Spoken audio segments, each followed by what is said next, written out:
안녕하세요. 오늘은 아마존이 대놓고 끌어주는 전기차 회사인 리비안에 대해 알아보겠습니다.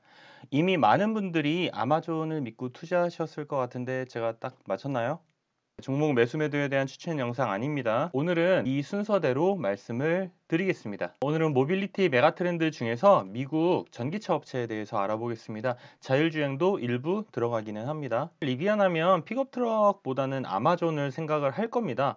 아마 투자자들 머릿속에서 이런 생각을 할 거예요. 아마존에서 배달 밴 사준다고 하는데 이거 주문 엄청 해줄 텐데 리비안 돈 많이 벌겠는데? 이런 생각을 하면서 투자하시는 분들이 많을 것 같은데 제 말이 맞죠? 그런데 이 회사의 주력 모델은 전기 픽업 트럭입니다. 우리나라에서는 막 엄청 많이 팔리는 그런 스타일은 아니에요. 그런 모델은 아닌데 미국은 픽업 트럭이 신차의 거의 20% 정도 차지를 할 정도로 매우 인기가 있습니다. SUV도 만드는데 하고 싶을 정도로 멋져 보이기는 합니다. 시가총액은 지금 한 46조 원 정도 됩니다. 얘네들은 전기차 픽업 트럭과 지금 SUV 그리고 배달용 밴만 지금 만드는데 테슬라가 지금 1000조 원 정도 되잖아요. 그러니까 대략적으로 한 20분의 1 정도 대비한 시가총액이 된다고 보시면 됩니다. 네, 주주성을 말씀드리면 아마존이 가장 높아요. 18% 정도 돼 있고 그리고 나머지 있고 포드도 12% 정도 지금 갖고 있습니다. 그래서 요 두 애들이 지금 합치면 비중이 지금 30%죠.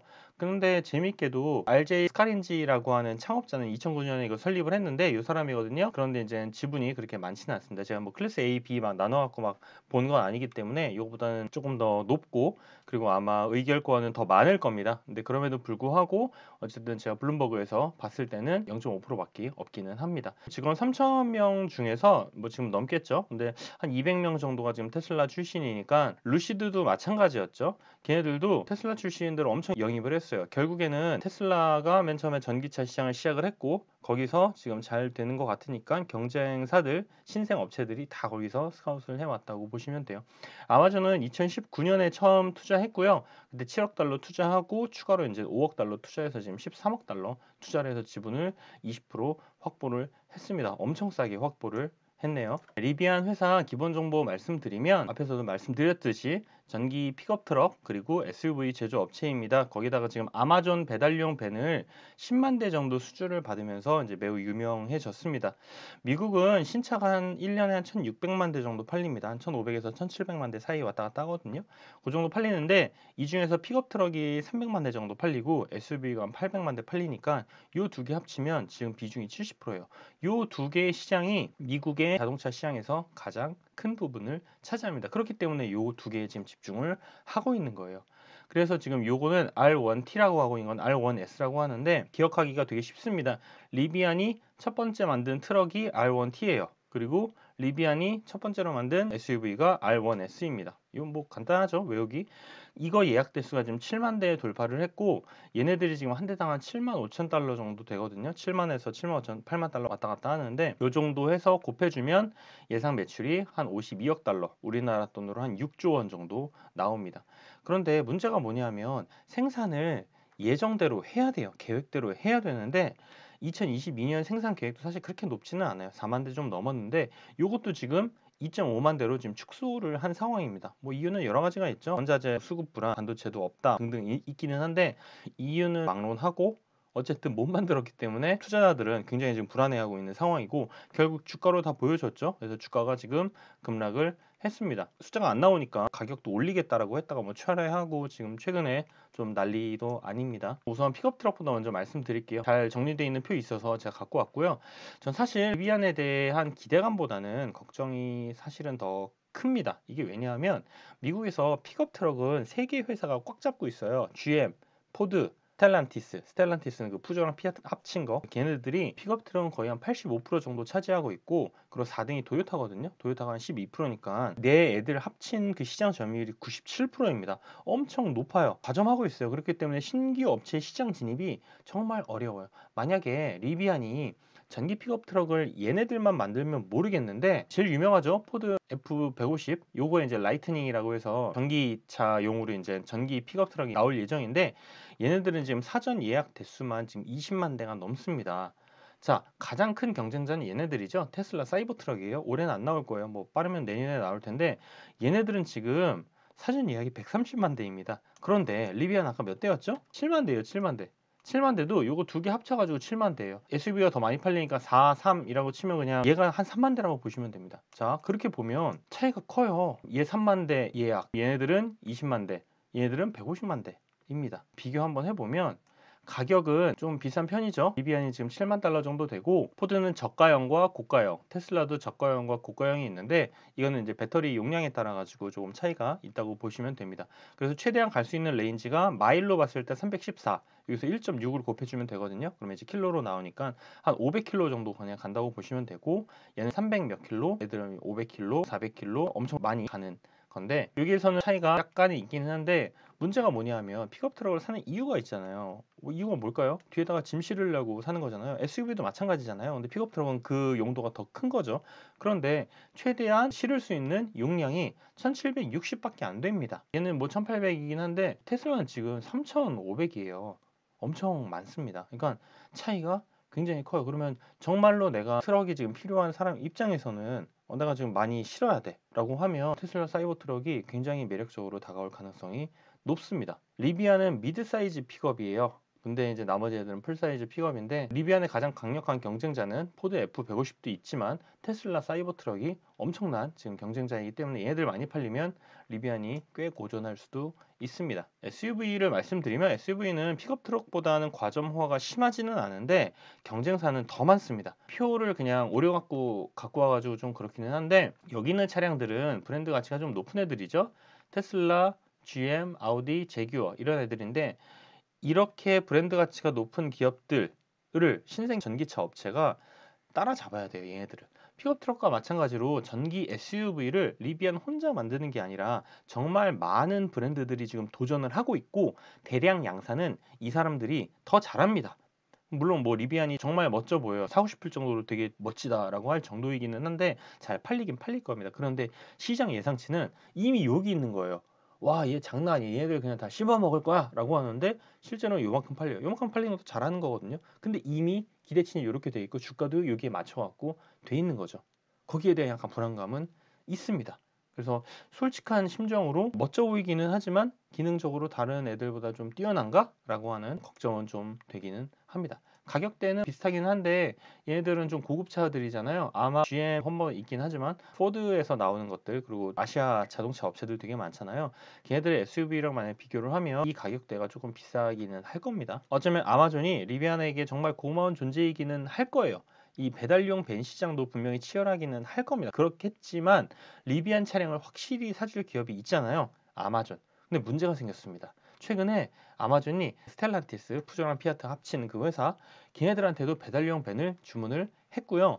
걔네들은 2023년까지 아마존한테 주기로 했어요. 근데 리비안 같은 경우는 2025년까지 지금 납품 목표거든요. 좀 차이가 있죠. 그러니까 먼저 받고 싶은 거예요. 스텔란티스에서 먼저 준다고 하니까 오케이 달라고 하는 거죠. 아마존 입장에서도 한 곳에 의존하는 것보다는 다른 기업들한테 좀 많이 주문을 해야 리스크도 경감이 되잖아요. 그렇기 때문에 좀 주문한 게 아닌가 그렇게 좀 생각을 하고 있습니다. 아마존은 리비안의 전기 배달용 밴만 필요한 게 아니라 자율주행 기능이 탑재된 차량을 지금 원하고 있습니다. 그래야지 물류 비용이 축소가 되잖아요. 그게 핵심이에요. 아마존 입장에서는. 이런 식이죠. 아마존 배달밴이 한국으로 따지면 레미안의 특정 단지에 도착을 했어요. 도착을 하면 거기 일하는 그 배송 기사들이 거기서 받아갖고 담당하고 있는 아파트 동으로 가가지고 배송을 그냥 하는 거죠. 이런 방식이 되지 않을까 싶어요.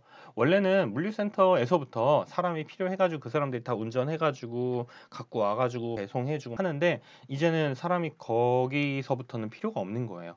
자율주행으로 그냥 동네로 오면 되는 거니까. 그래서 관리가 조금 더 효율적으로 진행되지 않을까 생각이 듭니다. 아마존 밴은 전부 자율주행 기능을 추가할 예정인데 차량당 한 월 150달러 정도 부과가 될 거거든요. 그러면 1년이면 1,800달러이고 10만 대 주문했으니까 매출이 1.8억 달러, 한국 돈으로 한 2,200억 원 정도 되겠네요. 이걸로는 뭐 많이 부족하고 다른 브랜드 배달용 밴에도 팔고 픽업 트럭과 SUV에도 장착을 하고 10만 대 말고도 더 많이 팔리겠죠. 거기도 장착하고 해가지고 이거에 대한 매출을 많이 늘려야 됩니다. 그러면 어떤 차들을 판매를 하면서 이 사업을 좀 영위를 할 것인가 좀 보면 여기 전략이 좀 잘 나와 있어요.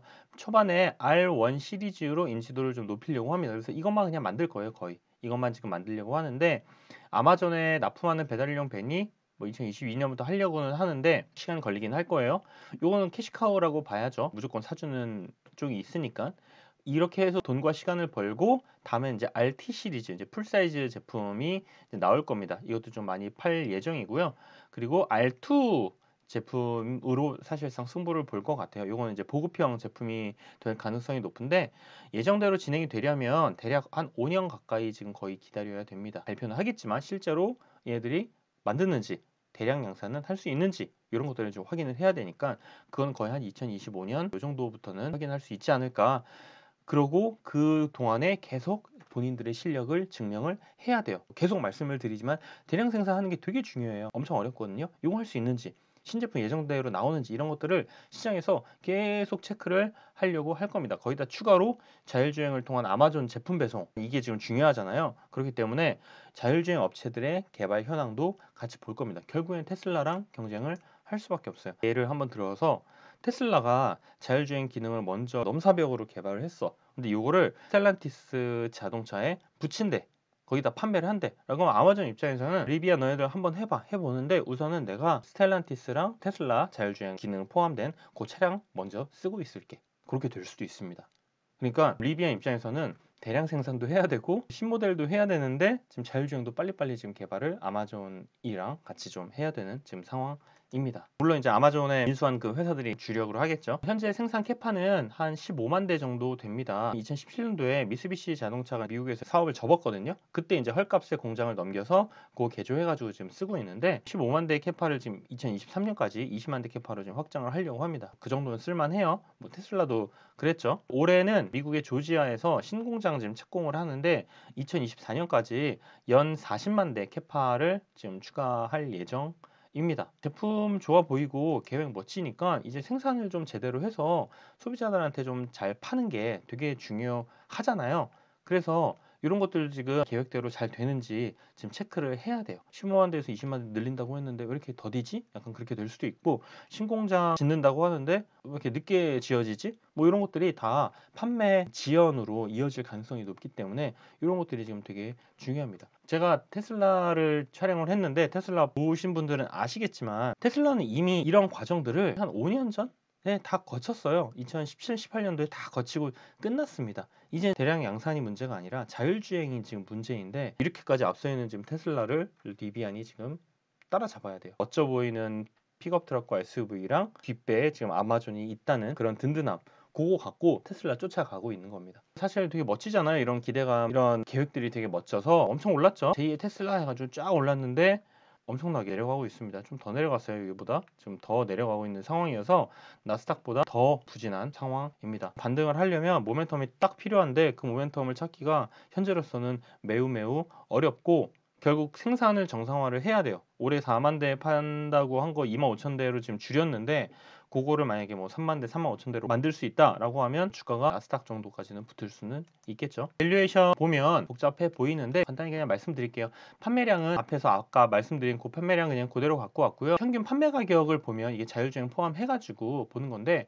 한 7만 5천 달러 정도 된다고 했잖아요. 제가 한 대. 근데 거기다가 이제 옵션들을 많이 추가를 할 수가 있습니다. 그런 옵션들을 다 추가를 하면 실제로 ASP는 7만 5천 달러보다는 더 높을 거예요. 한 8만 달러 정도 될 걸로 보여지고 있고 나중에는 한 2025년 이후부터는 보급형 자동차도 나오니까 ASP가 조금 더 낮아지겠죠. 그래서 매출액이 이렇게 나오고 매출 총 이익이 지금 결국엔 이제 요거 원가잖아요. 매출이고 원가 빼면 남는 돈인데 매출 총 이익 GP가 플러스가 되는 게 2023년부터예요. 올해는 마이너스고 내년에 플러스가 되는 거를 보고 있는데 차를 이런 식으로 팔면 아마 GP가 매출 총 이익이 2023년에도 마이너스가 되겠죠. 이 가정은 판매량 2022년에 4만 3천 대일 때 가정인데 올해 몇 대 만든다고 그랬죠? 2만 5천 대 만든다고 그랬죠? 훨씬 마이너스가 커질 겁니다. 뒤에도 지금 다 밀릴 거 아니에요. 그렇기 때문에 계획대로였으면 2023년에 매출 총이익이 플러스로 돌아섰을 텐데 아마도 2024년으로 미뤄지지 않을까 그렇게 지금 보고 있고 OP 마진은 2027년까지 지금 마이너스가 될 걸로 예상이 되고 있습니다. 순이익 같은 경우도 갭과 난갭이 있는데 갭 기준으로는 마이너스고 난갭 기준으로는 2026년부터 플러스가 될 걸로 예상이 되고 있습니다. 갭과 난갭에 대해서 지금 사람들이 좀 약간 헷갈려 하실 수도 있을 것 같아서 간단하게 지금 말씀을 드리면 일시적인 수익과 비용이 있어요. 나오는 것들이 있잖아요. 이거를 포함시키느냐 마느냐인데 갭은 그런 것들을 다 포함시켜요. 아, 나는 그냥 generally accepted account principle이니까 원칙대로 하는 거니까 다 포함시킬래 라고 하는 거고, 난갭은 분석하는데 방해되니까 일시적인 건 빼 라고 하는 게 난갭입니다. 여기서 갭이랑 난갭 가장 크게 차이 나는 부분이 주식 기반으로 하는 보상 금액인데, 결국 초기 투자자들한테 주는 주식 보상 금액 그거인데, 경영진들이나 직원들한테 주식으로 보상하는 이 부분들, 요거는 사실 회사의 수익 능력과는 관계가 없기 때문에 저는 갭보다는 이런 기업들은 난갭을 보는 게 맞다고 보고 있습니다. 수익이 날려면 대량 생산을 해야 되거든요. 대량 생산은 40만 대 정도는 만들어야 됩니다. 모든 업체들이 다 비슷하기는 해요. 그래야지만 거의 난갭 기준으로 BEP에 도달한다고 보시면 됩니다. 지금 리비안 같은 경우는 한 2027년 되면 그래도 조금 안정화가 되려고 하는 그런 모습을 보이잖아요. 그럴 때 지금 GP 마진이 18%예요. 테슬라는 이때쯤 되면 30%가 넘어갈 겁니다. 엄청나게 높은 상황이고, 자율주행까지 이제 붙이게 되면 아마 30%가 더 넘어갈 수도 있어요. 그러다 보니 PS로 이제 계산을 해야 되는데, PS 계산을 하면 1배 막 0.9배 하니까 약간 싸 보이기는 해요. 싸 보이기는 하는데 5년 뒤에도 이익이 지금 제대로 안 날 것 같은데, 그런 상황에서 PS 1배 이하 아무런 의미가 없습니다. 그냥 돈을 벌 수 있는지 아닌지가 가장 중요한 거기 때문에 단순히 PS 1배니까 와 싸다 이제는 뭐 들어갈 때다 이렇게 접근할 수는 없는 거고, 돈을 벌 수 있는지 없는지를 봐야 이 회사가 망하는지 살아남을 수 있는지를 볼 수 있습니다. 리비안의 리스크는 뭐가 있을까요? 락업 물량이 좀 있으면 해제가 됩니다. 2달 정도 남았는데 5월 9일 날 8억 주가 해제가 되는데, 이게 지금 락업 물량이 꽤 커요. 총 주식 수의 지금 94%니까 다 풀린다고 그냥 보시면 돼요. 근데 다만 주요 주주들은 전략적으로 좀 투자를 하고 있잖아요. 뭐 아마존도 포드도 얘들 둘이 지분 합치면 30%인데 얘네들은 투자를 계속 해야 되니까 막 매도는 하지 않을 걸로 좀 보고 있습니다. 두 번째 리스크는 R1T나 R1S의 판매 부진인데, 경쟁사들의 강력한 견제가 올해부터 시작이 되거든요. 포드도 그렇고 테슬라도 그렇고 경쟁이 진짜 장난 아니에요. SUV는 뭐 말할 필요도 없이 여기에서 지금 이겨내야 되는데, 지금 생산도 지금 제대로 못하고 있으면 다른 차를 그냥 살 수 있겠죠. 사실 저도 개인적으로 그런 지금 상황이에요. 세 번째는 아마존의 배달용 밴을 타사로 주문을 많이 하는 겁니다. 이미 스텔란티스한테 배달용 밴 주문한 상황이라고 말씀을 드렸잖아요. 제일 두려운 게 뭐냐면 테슬라가 자율주행을 빨리 개발해가지고 스텔란티스한테 팔아버리는 거예요. 그걸 지금 아마존이 사는 겁니다. 네, 그렇게 되면 굉장히 곤란한 상황이 벌어질 것 같아요. 많이 어렵지 않을까 그런 생각을 합니다. 목표 주가는 몰라요. 모른데 주가가 쉽지는 않을 것 같아요. 당분간 모멘텀이 있어야 되는데, 얘네들의 지금 모멘텀 뭐 자율주행 이런 것도 아니고 생산입니다. 생산을 해야 돼요. 해가지고 많이 팔려야 돼요. 그리고 실제로 소비자들이 그걸 받고 운전을 하고 뭐 리뷰도 많이 남기겠죠. 뭐 유튜브나. 와, 장난 아니다. 야, 겉만 멋진 줄 알았더니 속은 더 멋지다. 야, 포드 F150이 지금 수십 년 동안 픽업 트럭 다 해먹었는데 이제는 끝났어. 그냥 리비안이 끝판왕이야. 뭐 이런 것들이 좀 나와야 돼요. 기대하고 있겠습니다. 오늘 영상 정리하겠습니다. 리비안은 시총 약 50조 원 정도 되고 전기 픽업 트럭과 SUV에만 집중을 하고 있다. 두 번째, 아마존이 18%, 포드가 12% 지분을 갖고 있어 든든한 버팀목으로 작용 중이다. 세 번째, 아마존이 배달용 밴 10만 대를 이미 주문을 했고 추가로 주문할 예정이다. 하지만 딴 데도 조금 주문을 주고 있기는 하다. 네 번째, 픽업 트럭과 SUV 경쟁이 심해서 잘 팔릴지는 두고 봐야 된다. 올해부터가 진짜 시작이다. 다섯 번째, 근데 리비안도 대량 양산 문제를 해결해야지 주가가 올라갈 수 있다. 리비안을 보시면서 계속 생산 쪽만 보셔도 괜찮습니다. 이거를 성공을 해야 주가가 움직입니다. 오늘은 여기까지 말씀드리겠습니다.